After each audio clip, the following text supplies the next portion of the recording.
Alhamdulillah summa alhamdulillah. Alhamdulillahi rabbil alamin al-hadi ila tariqil qawim. Asyhadu an la ilaha illallah wahdahu la syarika lah. Wa asyhadu anna sayyidana Muhammadan abduhu wa rasuluh wa safiyyuhu min khalqihi wa khalilihi. Allahumma salli wa sallim wa barik ala sayyidina Muhammad wa ala alihi wa ashabihi ajma'in, amma ba'd. Fa ya ayyuhan nas ittaqullaha haqqa tuqatih wa la tamutunna illa wa antum muslimun. Ma'asyiral hadirin jamaah salat Jumat rahimakumullah. Pada kesempatan yang mulia ini marilah kita sama-sama meningkatkan keimanan, ketakwaan kita kehadirat Allah Subhanahu wa Ta'ala dengan menjalankan segala perintah Allah dan menjauhi segala larangan Allah.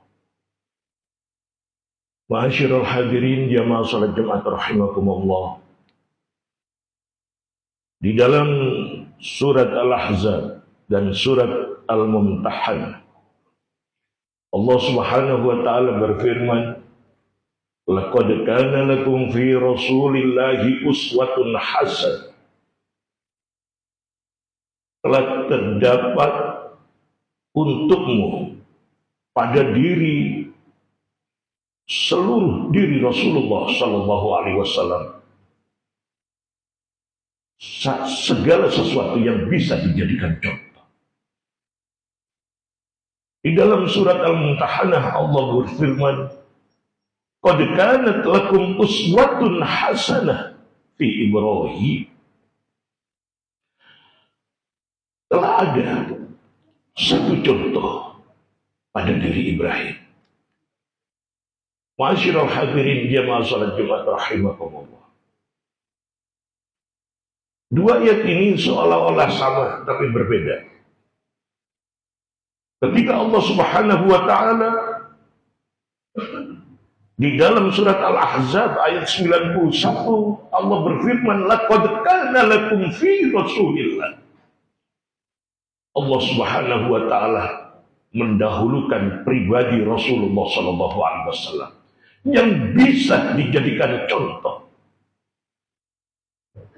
Seluruh gerak-gerik Nabi, seluruh badan Nabi, baik fisik maupun non-fisik, semuanya bisa dijadikan contoh bagi umat. Tapi tidak dengan Ibrahim. Qad kanat lakum uswatun hasanah. Telah ada bagimu satu contoh pada diri Ibrahim. Perbedaannya ma'asyiral hadirin, di situ Allah Subhanahu wa Ta'ala memberikan penekanan berupa lamu taukid. Di ayat yang selanjutnya Al-Mumtahanah Allah tidak memberikan penekanan.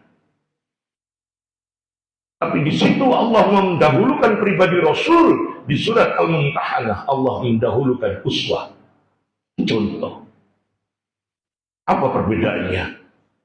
Tidak semua yang dilakukan oleh Nabiullah Ibrahim alaihissalam bisa dijadikan contoh bagi kita. Tapi ada beberapa uswah, contoh yang bisa kita ambil dari Nabiullah Ibrahim alaihissalam. Tapi berbeda dengan Rasulullah Muhammad sallallahu alaihi wasallam. Setiap langkah beliau, setiap gerak-gerik beliau, setiap nafasnya, setiap detiknya bisa dijadikan panutan, contoh bagi kita semua. Ma'asyiral hadirin jamaah salat Jumat rahimakumullah. Nabiullah Muhammad sallallahu alaihi wasallam dilahirkan ke dunia ini ma'asyiral hadirin penuh dengan rekayasa dan desain dari Allah Subhanahu wa Ta'ala. Mungkin nabi-nabi yang lain juga begitu. Tapi campur tangan Allah Subhanahu wa Ta'ala kepada Nabi Muhammad, kepada dzurriyyah Muhammad sallallahu alaihi wasallam jauh lebih dominan campur tangan Allah di situ. Terbukti ma'asyiral hadirin jamaah salat Jumat rahimakumullah, ketika Nabiullah Ismail alaihissalam mempunyai istri yang pertama, Nabiullah Ibrahim menyuruh Ismail untuk menceraikannya. Siapa istri Nabiullah Ismail yang pertama? Dia adalah Imarah binti Sa'ad. Perempuan ini terkenal tidak bisa menjaga lisannya, terkenal tidak bisa menjaga kehormatan muruah seorang suami, tidak bisa menjaga kehormatan rumah tangganya. Terbukti ketika Nabiullah Ibrahim datang ke Makkah Mukarramah, setelah beliau menempuh perjalanan dari Irak selama 3 hari sampai 7 hari, beliau tidak diperlakukan sebagai mertua atau tidak diperlakukan seperti orang tua. Ia ceritakan kepada Nabiullah Ismail bahwa telah datang seorang yang begitu lusuh, kumuh, bau, tua, dekil. Ternyata yang datang adalah mertuanya. Berbeda dengan istri Nabiullah Ismail yang kedua, yang bernama Sayyidah binti Mudhar. Di sini Sayyidah binti Mudhar memperlakukan Nabiullah Ibrahim seperti orang tuanya sendiri. Dua-duanya, baik Imarah ataupun Sayyidah, tidak mengetahui bahwa Sayyidina Ibrahim, Nabiullah Ibrahim adalah mertuanya. Dua-duanya tidak mengetahui kalau beliau adalah mertuanya. Karena selama Ismail melaksanakan pernikahan, Nabiullah Ibrahim berada di Irak. Ma'asyiral hadirin, jamaah salat Jumat rahimakumullah. Seandainya Nabiullah Ismail meneruskan pernikahannya dengan Imarah, pasti Allah akan memberikan keturunan-keturunan yang menyerupai atau meniru ibunya, yang mempunyai karakter keras, yang mempunyai akhlak dan tutur bahasa yang keras. Allah campur tangan di situ. Allah suruh Ismail untuk menceraikan istrinya melalui perintah Nabiullah Ibrahim alaihissalam. Ma'asyiral hadirin, jamaah salat Jumat rahimakumullah. Campur tangan Allah yang kedua, ma'asyiral hadirin, di nasab, di keturunan keluarga Rasulullah Muhammad SAW. Ketika ayahanda beliau ingin menikah dengan seorang perempuan yang bernama Qutaibah, ia adalah anak bangsawan, ia adalah seorang perempuan yang hartawan, cantik jelita. Tidak ada seorang pun yang bisa menandingi kecantikannya waktu itu. Tapi apa yang terjadi, ma'asyiral hadirin?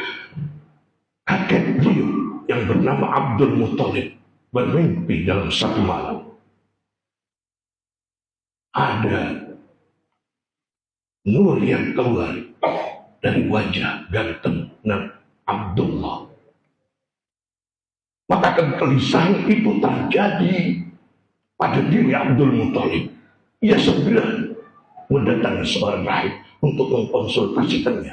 Ada apa? Apa yang sedang terjadi dengan mimpi saya terhadap anak saya? Ternyata apa, ma'asyiral hadirin? Karena terjadi lamaran antara Abdullah dengan Qutaibah, maka Allah Subhanahu wa ta'ala campur tangan dalam urusan ini. Allah cabut nur dari muka Ibrahim. Allah cabut segala sesuatu yang bersifat positif pada diri Abdullah. Maka rahib itu mengatakan kepada Abdul Muthalib untuk menggagalkan pernikahannya dengan Qutaibah. Maka berlangsunglah pernikahan Abdullah dengan Siti Aminah. Di dalam mimpi selanjutnya, Abdul Muthalib melihat seolah-olah nur yang dulu pernah tercabut dari mukanya dikembalikan oleh Allah Subhanahu wa ta'ala. Ma'asyiral hadirin, jamaah salat Jumat rahimakumullah. Begitu besar campur tangan Allah Subhanahu wa ta'ala terhadap Nabi Allah Muhammad sallallahu alaihi wasallam. Karena apa?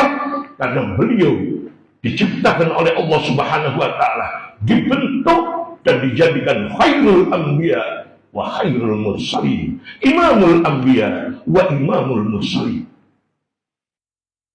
Maka ma'asyiral hadirin, tidak heran ketika nabinya adalah khairul anbiya, khairul mursalin, imamul anbiya wa imamul mursalin, Nabi Allah Muhammad sallallahu alaihi wasallam juga diberikan oleh Allah Subhanahu wa ta'ala umat yang pilihan.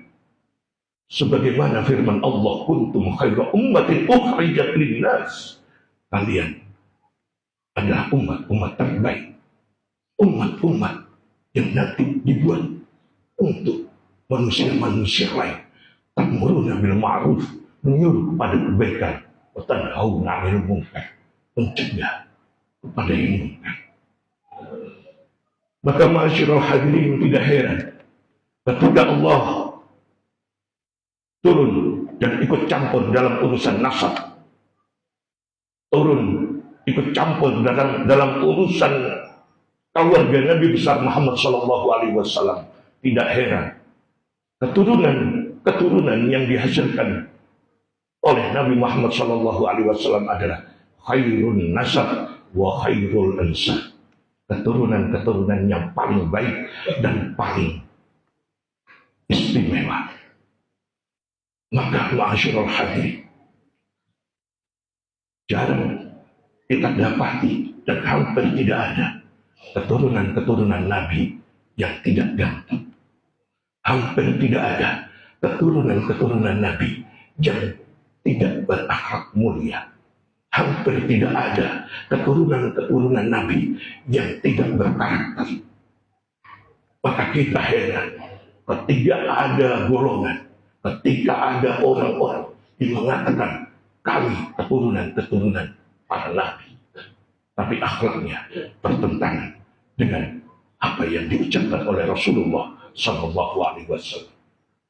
Bukan keturunan yang kita banggakan, bukan keturunan yang kita elu-elukan, bukan casing yang kita banggakan. Tapi di dalam casing itu apa?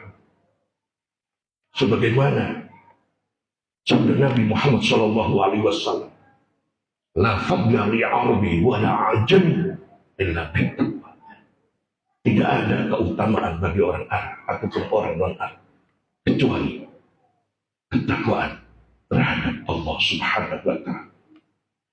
Melalui event Maulid dan menyambut hari Maulid, kita semoga bisa sedikit mengambil suri tauladan dari apa yang telah dicontohkan baginda Nabi besar Muhammad sallallahu alaihi wasallam. Kita ikuti para ulama-ulama di sekitar kita. Kita ikuti para kiai. Kita ikuti para sesepuh kita yang mereka benar-benar tahu keadaan kita dan kita tahu keadaan mereka.